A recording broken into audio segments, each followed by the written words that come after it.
Hello, everyone. My name is Sean. I am the Crypto Smith. I do appreciate you guys checking back in with me on another XRP video. Now, this one is going to be a little different, and I just want to address all of the FUD and negativity going around about this whole XRP buyback situation. Now, as you can see, there are a ton of videos out there that people are doing saying, hey, look at, we could get $50,000 per XRP, for the XRP army, and wouldn't that be awesome? And then you got the other half of the people saying, you guys are insane, you're crazy and stupid, doesn't make any sense. Let me try to break it down for you as I see it. Now, maybe this will help some of you understand where this is coming from. Maybe it won't. I don't know. But I wanted to put this video out there to let you know what my thoughts are on this and maybe how to take it, right? I initially was on the side of that's insane. That's crazy. They would never happen. Why even waste your time? Like, I don't understand what you're doing. Are you guys just trying to get, a buyback for yourselves or for a select group of people or what? So I was not a fudster, let's say, because I wasn't putting anything out there, but I just didn't really understand what they were doing and why they were doing it.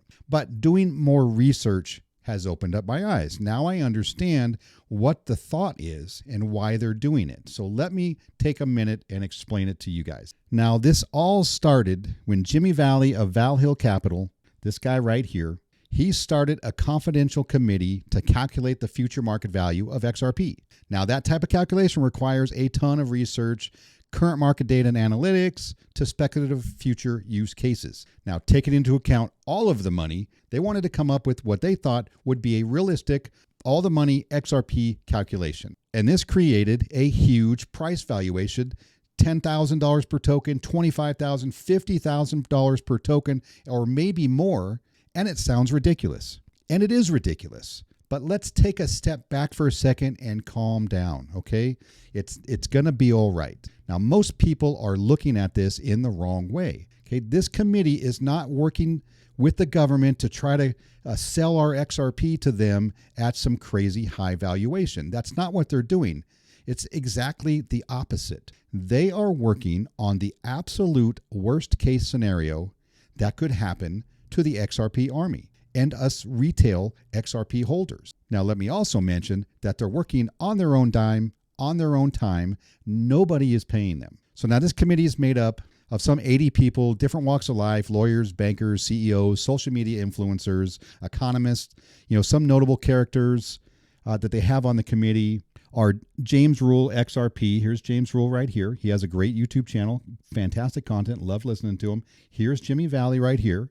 Vandal and Versan Aldra from Black Swan Capitalists, and Crypto Lulu, who's not in this picture, probably couldn't make it, but this represents about 25% of that committee. Now, let's go up to what the scenario is and why they're working on it. So the scenario involves the idea that XRP at some point, maybe in the near future, could be determined to be a systemically important financial instrument or turned into an SDR.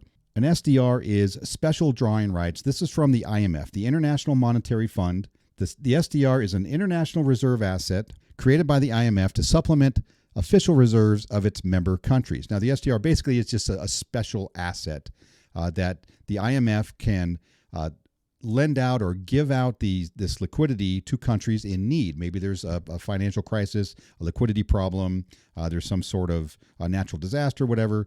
These are kind of like reserve assets just in case. That's really what the SDR is. And there's been talk of possibly maybe XRP becomes an SDR. I don't know if that's very realistic or not, but this is the idea that they're exploring. Now, no individual or private company can hold an SDR. So you can see if it was deemed a systemically important financial instrument or an SDR or something to that effect, or maybe the U.S. government was going to utilize it for its own digital dollar or CBDC, and they didn't want it in the hands of private investors, they could take that. They could take our XRP. So now also banks and financial institutions in the coming year are going to be switching over to the new ISO 20022 messaging standard. And the belief is they can start using XRP as the world's bridge currency. Now, this could be a stable coin backed by XRP, a CBDC that uses XRP as a bridge currency, or an SDR. We don't really know, right? This is all speculation. So now moving forward, logic dictates that as the price of XRP increases, right? Let's say we catch wind that the government is looking to take XRP or take XRP over, take the XRPL over and use it for their own benefit or for central bank benefits around the world, right? People are going to start piling in and trying to buy as much XRP as possible. The price goes up, and most people, 99% will say, are going to sell out, going to liquidate and move on about their merry way, right? They made their money. They got in at 20 cents, 30 cents, 45 cents, and now it's at $10. It's at $25. It's not at its astronomically high $50,000 a token, but maybe it's $20, $25. We don't know what it's going to be in the future. I think it's going to be at least somewhere up there. Most people are going to take their tokens, they're going to sell them, cash out, and see you later. Right? And that's totally fine. They've made great profits. Maybe it's life-changing money for themselves. Maybe they're ready to retire, and this is the extra cushion they need. Maybe this pays for kids' college funds. Right? Don't know what's in everybody's mind, but almost everybody will be selling out at some point. Now, there's going to be that 1%, maybe 2% left over that just doesn't want to sell. They understand what they hold, and so they're going to wait, and they're going to wait and see where it goes. Now, this is where this committee comes in. So let's say Ripple loses the SEC case, and XRP is deemed a security, right? And we're not supposed to hold it. Maybe Ripple moves out of the country and they headquarters somewhere else, and the U.S. is kind of left out of it, and now we're kind of in limbo. Now everybody in the world who owns XRP is kind of in limbo because they really don't know what to do with it, even though other countries don't really care what the SEC says. But there's going to be some sort of ripple effect, no pun intended. And a lot of people are going to be afraid of what to do with it. What can I still hold it? Should I just sell it and be done with it and move on to another token? Maybe I should just get into XLM. I don't really know. But it's going to create a lot of questions, a lot of fear. And so this committee is working to protect the remaining 1 or 2% of retail holders who didn't sell their tokens. What if the government decides to forcefully take your XRP? Right? What's your recourse? What are you going to do about it? Well, how many lawyers do you have? Right? How high-powered are these lawyers that you might have? How much money is that going to cost you? So we know the Fourth Amendment of the Constitution states that they can't unreasonably seize your assets, right? And they have to give you some sort of proper compensation for that. Now, the committee is working to provide what that proper compensation should be. Now, they have to work through all of these scenarios and determine what are all the possible use cases that the government or the central banks or whoever is deciding to take it from you and use it for themselves. What are the use cases out there, and what would the value be for XRP to handle all of those different use cases, right? And they use the term all the money. Right? We've heard that before. I don't know if it's going to be all of the money, but they're trying to base their assumptions and their models and the analytics based on that possibility. Now, what's going to happen when they want to take it from you and you say, nah, you have to pay me for it, and then they're going to tell you, right, this is the government working behind the scenes, coming up to establish some sort of probably very low value for the XRP, so they can buy it from you at a very low value, turn around and reprice it at a very high value like they did gold when you had the gold confiscation, and there's nothing you can do about it. So now you have a committee who's working on your behalf to come up with all of these different scenarios, all of the different possibilities, and they're continuing to work on it as we move along in the crypto space. Regulatory framework coming, maybe, we don't really know, might be this year. World markets, the financial situation everywhere, right? They're taking all of these things into account, plus the possible use cases for XRP. Now, when the government comes back and they give you some lame-ass valuation that they want to pay you for your XRP, and it's not anywhere near what you think it's worth, what are you going to do? There's nothing you can do about it. They're going to say, this is what you're going to get. Thank you very much. We'll take your XRP. Here's the pennies for your XRP. Now we have somebody who's been there, who's done the research, who has the lawyers, who has the legal expertise on their side to fight that and to negotiate on your behalf if you want them to. Now, if you don't think your XRP is worth $50,000 and maybe $50 is your number and you're like, hey, government, I'll go ahead and just sell mine for $50, fine. You can do that, right? They don't have to represent you. They don't need to represent everybody. Now, imagine the different considerations that are out there. Now, one example of a consideration, which I did hear one of them discussing, was the fact that they could offer some sort of fiat debt cancellation in order to buy out your XRP, right? Maybe in order with some certain lower valuation than what we'd say we would want. And it's in between somewhere what the government wants and what our side is asking for.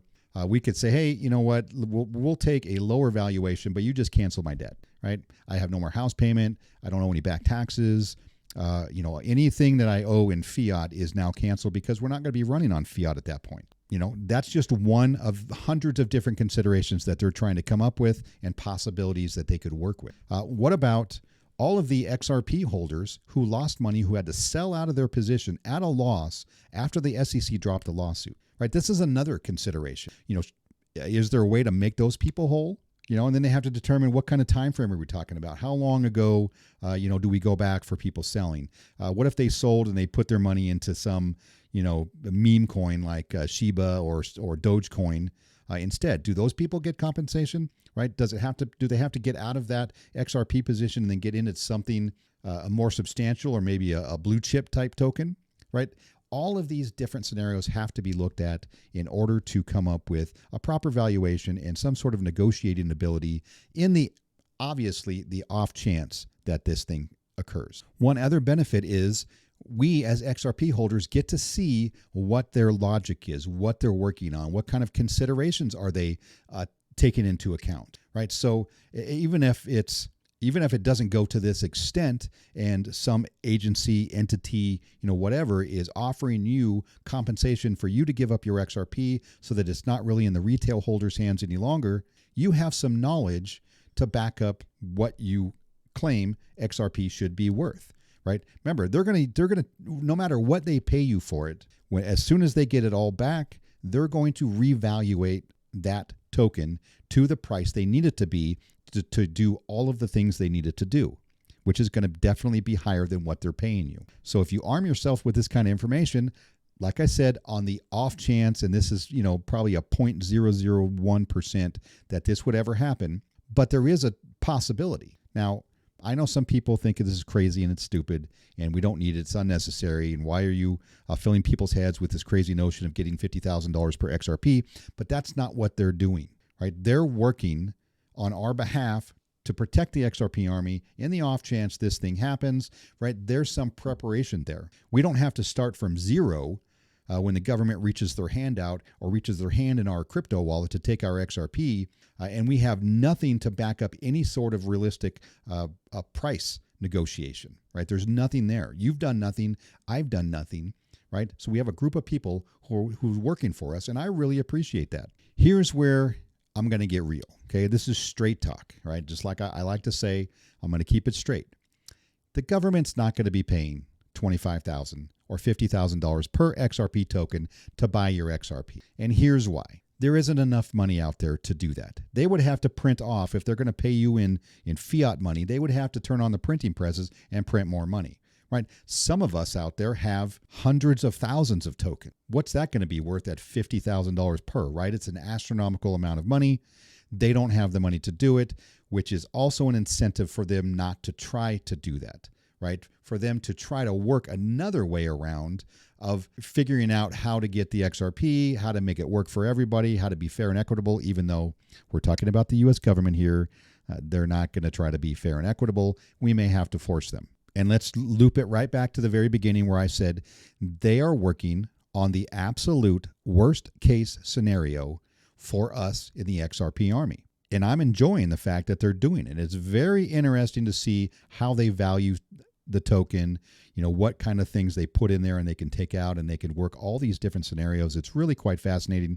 Now, the bottom line is we're all speculators. None of us have any idea what's going to happen in the next year, the next 2 years, the next 10 years. We don't know, right? We're all just guessing. But if you hold XRP, it's most likely because you have that feeling that it is going to be integral in the next financial system that we come up with. Now, it may not be used all the money. Maybe XLM will be used, and we got Quant's going to be out there, and Algorand, all sorts of other tokens will be utilized in this financial system.